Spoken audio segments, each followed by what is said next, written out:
Welcome to Tamil புத்தகம் channel. இன்றைக்கி நம்ம வீடியோவில் பார்க்க போகிறது பார்த்திங்கன்னா 2024 நான் படித்த புக்ஸில் எனக்கு என் மனசை ரொம்ப பாதித்த புத்தகங்களை தான் உங்கள் கூட நான் ஷேர் பண்ணிக்கணும்னு நினைக்கிறேன். ஒரு 10 ஆத்தர் எழுதின புத்தகத்தை பற்றி நான் உங்களோட ஷேர் பண்ணிக்கிறேன். இந்த ஆத்தரோட புத்தகங்கள் நீங்கள் எது படித்தாலுமே ரொம்ப நல்லா இருக்குங்க. இருந்தாலும் இந்த வருஷம் நான் படித்ததில் எனக்கு ரொம்ப பிடிச்ச புத்தகத்தை உங்களோட ஷேர் பண்ணிக்கிறேன். முதல் புத்தகம் பார்த்திங்கன்னா கிடை, கி. ராஜநாராயண ஐயா எழுதுனது. இந்த புத்தகம் இவர் பார்த்திங்கன்னா கரிசல் இலக்கியத்தின் தந்தைன்னு சொல்லுவாங்க. அந்த அளவுக்கு இவரோட கதைகள் எல்லாமே ரொம்பவே அருமையாக இருக்கும். கிராமத்து நடைகளை அப்படியே நம்ம கண்ணு முன்னாடி யதார்த்தமாக கொண்டுட்டு வருவார். இது காலச்சுவடு பதிப்பகம் தான் அந்த புத்தகத்தை பதிப்பிச்சிருக்காங்க. இந்த புத்தகத்தோட விலை பார்த்திங்கன்னா 90 ரூபாய். ஒரு சின்ன நாவல் தாங்க. இது ஒரு குறுநாவல் தான். ஒரு 60 பக்கங்களை கொண்ட ஒரு சின்ன குறுநாவல். இது கிடைன்னு சொல்கிறப்பே உங்களுக்கு தெரியும். ஆடுகளை ஒரு 100 ஆடுகள் 50 ஆடுகளை ஒரு பட்டியாக வச்சுருப்பாங்க. அந்த தான் கிடைன்னு சொல்லுவாங்க. அப்படி கிடை போட்டிருக்க ஒரு சமுதாயத்தை மக்களை பற்றின ஒரு வாழ்க்கையை தான் இது சொல்லுது. படங்களோட இந்த புத்தகம் கொடுத்துருக்காங்க. கதை ஆரம்பிக்கிறப்ப பார்த்திங்கன்னா அந்த ஆடுகள்லேயே எத்தனை வகைராக இருக்குங்கிறது கூட இங்கே சொல்லியிருப்பாங்கங்க. நமக்கே நிறைய விஷயம் தெரியாததெல்லாம் அந்த புத்தகத்து மூலயமா தெரிஞ்சுக்கலாம். ஆனால் போக போக அந்த மக்களோட வாழ்க்கையை சொல்கிறப்ப கடைசியில் கதை முடிகிறப்பெல்லாம் நம்மள ஒரு நெகிழ்ச்சியான தருணம் தான். நமக்கு ரொம்பவே ஒரு பாதிப்பை கொடுக்கக்கூடிய ஒரு புத்தகம். கண்டிப்பாக நீங்கள் படிக்க வேண்டிய புத்தகத்தில் இந்த புத்தகமும் ஒன்று. அடுத்த புத்தகம் பார்த்திங்கன்னா இமயம் சார் எழுதின பெத்தவன் புத்தகம். இதுவுமே பார்த்திங்கன்னா கிரியா பப்ளிகேஷன் இதை பதிப்பிச்சிருக்காங்க. விலை 75 ரூபாய். இதுவுமே ஒரு சின்ன நாவல் தாங்க. பேக்கெட் சைஸ் நாவல் தான். ஒரு 46 பக்கங்களை கொண்ட ஒரு சிறிய நாவல். இந்த புத்தகமே நீங்கள் கண்டிப்பாக படித்து பார்க்க வேண்டிய ஒரு புத்தகம். ஏன்னா அது பார்த்திங்கன்னா பேர்லேயே இந்த கதையோட கரு இருக்குது. ஒரு ஃபேமிலியில் அந்த பொண்ணு வேறு ஜாதி பையனை லவ் பண்ணுறா. ஸோ அந்த பெற்றவங்களுக்கு அதனால் இந்த சொசைட்டி கொடுக்கக்கூடிய ஒரு அழுத்தத்தை சொல்கிறதா இந்த கதை. நீங்கள் கண்டிப்பாக படிக்க வேண்டிய கதை. ஏன்னா இந்த புத்தகங்கள் எல்லாமே என் மனசை ஒரு நெகிழ்ச்சி அடையவோ இல்லை அதனால் ஒரு தாக்கமோ என் மனசுக்கு ஏற்பட்ட புத்தகங்களாக தான் நான் சொல்லியிருக்கேன். இந்த புத்தகத்தை நீங்கள் கண்டிப்பாக படிக்க வேண்டிய புத்தகத்தில் இது ஒன்று. அடுத்து பார்த்திங்கன்னா செங்கிஸ்கான் புத்தகம் முகில் சார் எழுதுனது. இது கிழக்கு பதிப்பகம் தான் அதை பதிப்பிச்சிருக்காங்க. இந்த புத்தகத்தோட விலை பார்த்திங்கன்னா 225 ரூபாய். பக்கங்கள் பார்த்திங்கன்னா ஒரு 175 பக்கங்களை உடைய ஒரு புத்தகம். ஆனால் இது சீக்கிரமாகவே படிச்சிடலாங்க. ரொம்பவே கடகடன் தான் போகுது இந்த புத்தகம். ஆனால் இதில் ஒரு யோசிக்க வேண்டிய விஷயம் என்னென்னா, செங்கிஸ்கானோட ஒரு சின்ன வயசு பாலிய காலமெல்லாம் ரொம்ப போராட்டமாக அமைஞ்சிருக்குங்க. அவர் அதனால தானோ என்னமோ அவருக்கு கொலைங்கிறது அவருக்கு ஒரு சாதாரண நிகழ்வு மாதிரி தான் நடத்தியிருக்கார். அவர் மேபி அவர் வாழ்ந்த சூழ்நிலைனாலேயே அவர் இந்த மாதிரி ஆக்கப்பட்டாராங்கிறது தெரியல. நீங்கள் படித்து பார்த்தீங்கன்னா உங்களுக்கே அவரோட சூழ்நிலையை நம்ம புரிஞ்சுக்கக்கூடிய ஒரு உணர்வு உண்டாகும். கண்டிப்பாக படிக்க வேண்டிய புத்தகத்தில் இதுவும் ஒன்று. அடுத்த புத்தகம் பார்த்திங்கன்னா சிதம்பர நினைவுகள். பாலச்சந்திரன் கள்ளிக்காடு அவங்க தான் அதை எழுதியிருக்காங்க. தமிழில் ஷைலஜா மேடம், அதாவது பவா செல்லத்துறை அவங்களோட ஒய்ஃப் தான் அதை மொழிபெயர்ப்பு பண்ணியிருக்காங்க. இது வம்சி பதிப்பகம். விலை 200 ரூபாய். பக்கங்கள் பார்த்திங்கன்னா 184 பக்கங்களை உடைய ஒரு புத்தகம். இது அவர் பாலச்சந்திரன் ஐயா அவரோட வாழ்க்கையில் நடந்த நிகழ்வில் தான் அதில் தொகுத்து கொடுத்துருக்காங்க.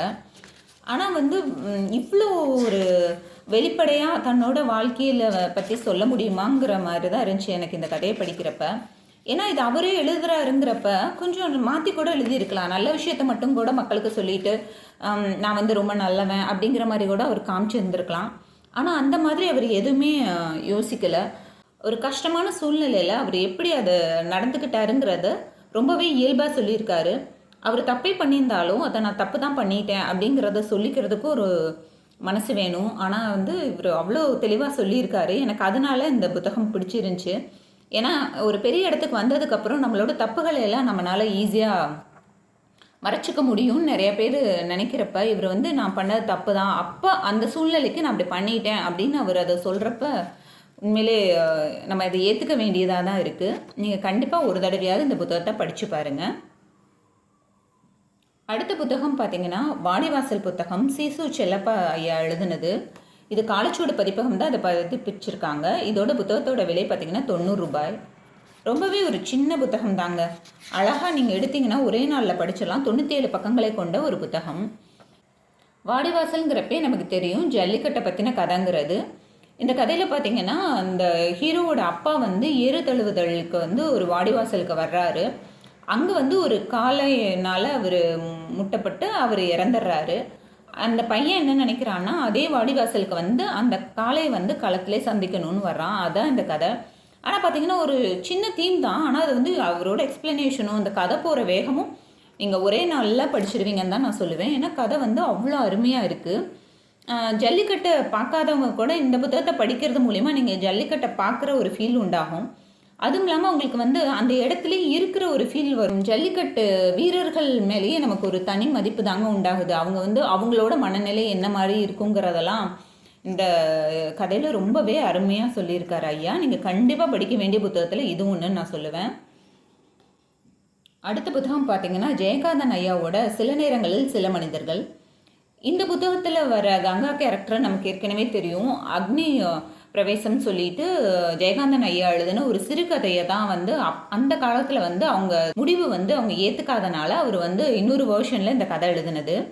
ஆனால் அந்த கங்காவோட வாழ்க்கையில் நடந்த நிகழ்வு தெரிஞ்சதுக்கப்புறம் அவளோட வாழ்க்கை என்ன மாதிரி போச்சுங்கிறது தான் இந்த கதையோட தீம்.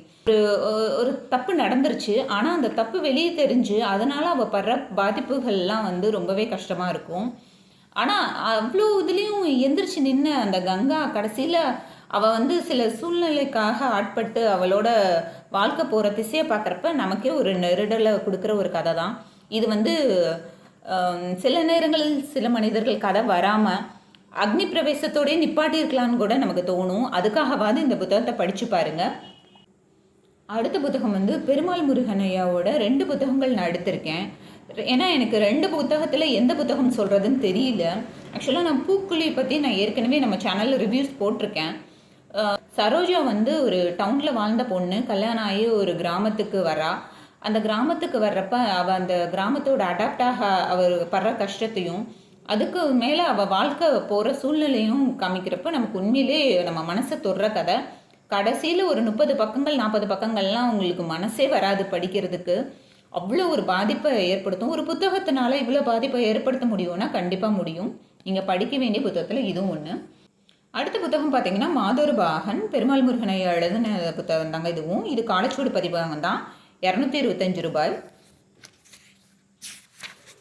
இந்த புத்தகத்தோட பக்கங்கள் பார்த்தீங்கன்னா 189 பக்கங்களை கொண்ட ஒரு புத்தகம். இந்த புத்தகத்தில் பார்த்தீங்கன்னா ஹஸ்பண்ட் அண்ட் ஒய்ஃப் 2 பேர் இருக்காங்க. காளி பொண்ணான்னு சொல்லி 2 பேர் இருக்காங்க. அவங்களுக்கு வந்து குழந்தைகளே இல்லை. அவங்களுக்கு குழந்தைகளே இல்லாட்டி கூட அவங்க சந்தோஷமாக தான் இருக்காங்க. ஆனால் சுற்றி உள்ள சமுதாயமும் அவங்க சொந்தக்காரங்களும் இல்லை நீங்கள் கண்டிப்பாக குழந்தை பெற்றுக்கணும், அதுக்கு ஏதாவது ட்ரீட்மெண்ட் எடுக்கணும் அப்படின்னு சொல்லி அவங்கள வந்து ஒரு ஃபோர்ஸ் பண்ணுறாங்க.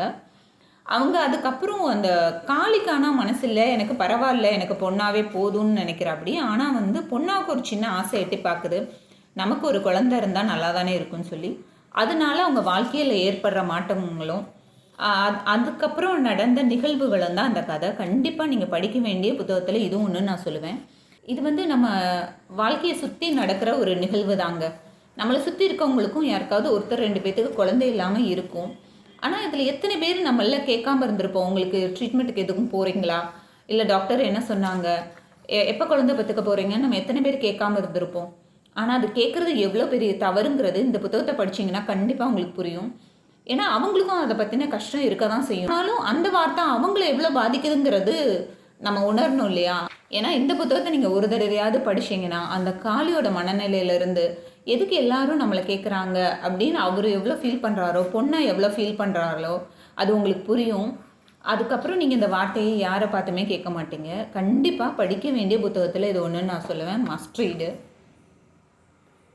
அடுத்த புத்தகம் பார்த்தீங்கன்னா அணிலாடு 3 நான் முத்துக்குமார் ஐயா எழுதினது. இந்த புத்தகம் என் மனசை பாதித்த புத்தகம்னு நான் ஏன் சொல்கிறேன்னா, இதில் வந்து அவர் ஒவ்வொரு உறவுகளை பற்றியும் எழுதியிருப்பார். நமக்கு வந்து பார்த்திங்கன்னா நிறைய உறவுகள் இப்போதைக்கு நம்ம கூட இல்லாமல் கூட இருப்பாங்க.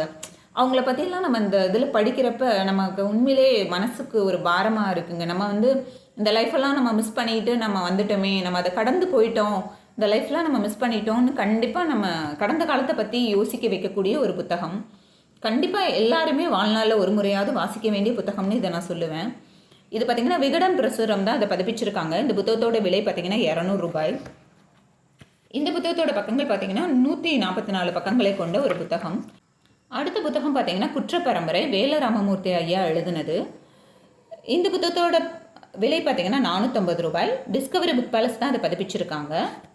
பக்கங்கள் பார்த்தீங்கன்னா 447 பக்கங்களை கொண்ட ஒரு புத்தகம்.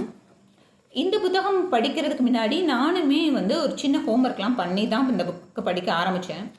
குற்றப்பரம்பரைனா என்ன, அந்த சட்டம்னா என்னன்னு தெரிஞ்சுக்கிட்டு தான் இந்த புக்குக்குள்ளேயே நான் போனேன். எப்பயுமே இந்த மாதிரி ஒரு குறிப்பிட்ட புத்தகங்கள் படிக்கிறப்ப நம்ம அந்த புத்தகத்தை பற்றின ஒரு சின்ன நாலேஜாவது வச்சுக்கிட்டு படிக்கிறப்ப தான் நமக்கு அந்த புத்தகத்தோட கண்ணோட்டமே கொஞ்சம் மாறி இருக்கும். இந்த புத்தகத்தை பற்றின வீடியோ வேணும்னா நம்ம சேனலில் இருக்குது. கண்டிப்பாக நீங்கள் படிக்க வேண்டிய புத்தகம்னு நான் சொல்லுவேன். ஏன்னா இது நம்ம ஆசிரியரோட கொஞ்சம் கற்பனை கலந்த கதைன்னா கூட கண்டிப்பாக இதெல்லாம் நடந்திருக்குங்கிறது தான் நிதர்சன உண்மை. கண்டிப்பாக நம்ம படிக்க வேண்டிய, நம்ம கடந்த காலத்தை பற்றி தெரிஞ்சுக்க வேண்டிய புத்தகமும் கூட நான் அதை சொல்லுவேன். கண்டிப்பாக நீங்கள் படிக்க வேண்டிய புத்தகத்தில் இதுவும் ஒன்று. ஏன்னா அடுத்த புத்தகம் பார்த்தீங்கன்னா அசுரன் புத்தகம், ஆனந்த நீலகண்டன் ஐயா எழுதியிருக்காங்க. இந்த புத்தகத்தோட விலை பார்த்தீங்கன்னா 599 ரூபாய். இந்த புத்தகத்தோட பக்கங்கள் பார்த்தீங்கன்னா ஒரு 661 பக்கங்களை கொண்ட ஒரு புத்தகம். பார்க்க தாங்க பெருசாக இருக்குது, ஆனால் புத்தகம் வெயிட்லெஸ்ஸாக தான் இருக்குது. நீங்கள் ரொம்பவே ஈஸியாக படிச்சிடலாம். கடகடன் தான் இருந்துச்சு படிக்கிறப்ப, எனக்கு சீக்கிரமாக முடிஞ்ச மாதிரி தான் இருந்துச்சு. இவர் ஒரு பெரிய அரக்கன், ஒரு 10 தலை ராவணன், இவர் ரொம்ப கொடுமையானவர் அப்படிங்கிற ஒரு வேர்ஷன் தான் நம்மகிட்ட இருந்திருக்கும். ஆனால் இந்த புத்தகம் நீங்கள் படிக்கிறப்ப பார்த்தீங்கன்னா அவர் எவ்வளோ தூரம் ஒரு சாஃப்டான கேரக்டர் அப்படிங்கிறதெல்லாம் வேறு ஒரு வேர்ஷனில் கொடுத்துருப்பாரு. நம்ம எப்பயுமே ராமர் பக்கமே இருந்து பார்த்துட்டோமோ, நம்ம ராவணன் பக்கம் இருந்து பார்க்கலையோ அப்படிங்கிற ஒரு உணர்வு என்கிட்ட எப்பயுமே இருந்துகிட்டே இருந்தது. ராவணன் அவரோட வேர்ஷனை சொல்கிற மாதிரி இருக்கும். கண்டிப்பாக நீங்கள் படிக்க வேண்டிய புத்தகத்தில் இதுவும் ஒன்றுன்னு சொல்லுவேன். ஏன்னா நம்ம அவர் பக்கம் இருந்து பார்க்குறப்ப தான் அவர் பக்கம் நியாயம் என்னங்கிறது நமக்கு தெரியும்.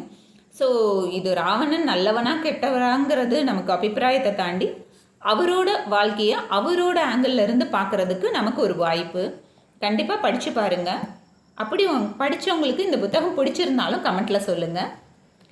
இந்த புத்தகங்கள்லாம் தான் என் மனசை பாதித்த புத்தகங்கள் நான் இந்த வருஷத்தில் சொல்கிறேன். ஏன்னா ஃபஸ்ட்டு ஆல்ரெடி நான் ஒரு 10 புத்தகம் எனக்கு பிடிச்ச புத்தகம்னு நான் போட்டிருக்கேன். அந்த புத்தகங்கள்லாம் பார்த்தீங்கன்னா எனக்கு படித்ததுக்கப்புறம் எனக்கு ஒரு சந்தோஷத்தையும் ஒரு திருப்தியும் தந்துச்சு. நான் ஆடு ஜீவிதம் புத்தகம் கூட அந்த வருஷனில் தான் போட்டிருக்கேன். ஏன்னா ஃபிட்டஸ்ட் ஆஃப் த சர்வைவல்னு சொல்லுவாங்க. நம்ம வாழ்க்கையை போராடி வெற்றி பெற்றவங்களோட கதை தான் அது. அவர் கஷ்டம்தான் பட்டால் கூட அந்த இதில் அவர் ஒரு வெற்றி பெற்ற ஒரு மாதிரி இருந்தார். ஆனால் இந்த புத்தகங்கள் எல்லாமே என் மனசை ஏதோ ஒரு விதத்தில் பாதித்த புத்தகங்கள். ஒன்று நெகிழ்ச்சி அடைய செஞ்சுருக்கு, இல்லை எனக்கு கோவப்பட செஞ்சுருக்கு, ஏதோ ஒன்று என் மனசில் ஒரு தாக்கத்தை ஏற்படுத்திட்டு அடுத்த ஒரு 2 நாளைக்காவது எந்த புக்கும் படிக்க விடாமல் பண்ண புத்தகங்கள்னு சொல்லலாம். அதுக்காக தான் இந்த புத்தகங்கள்லாம் நான் இந்த லிஸ்ட்டில் வச்சுருக்கேன். கண்டிப்பாக நீங்களும் படித்து பார்த்துட்டு இந்த புத்தகங்கள் உங்களுக்கு ஏற்படுத்தின தாக்கத்தை என் கூட ஷேர் பண்ணிக்கோங்க. தொடர்ந்து இந்த மாதிரி புத்தகங்கள் பற்றின வீடியோஸ் வேணும்னா நம்ம சேனலில் லைக் பண்ணுங்கள், ஷேர் பண்ணுங்கள், சப்ஸ்கிரைப் பண்ணுங்கள்.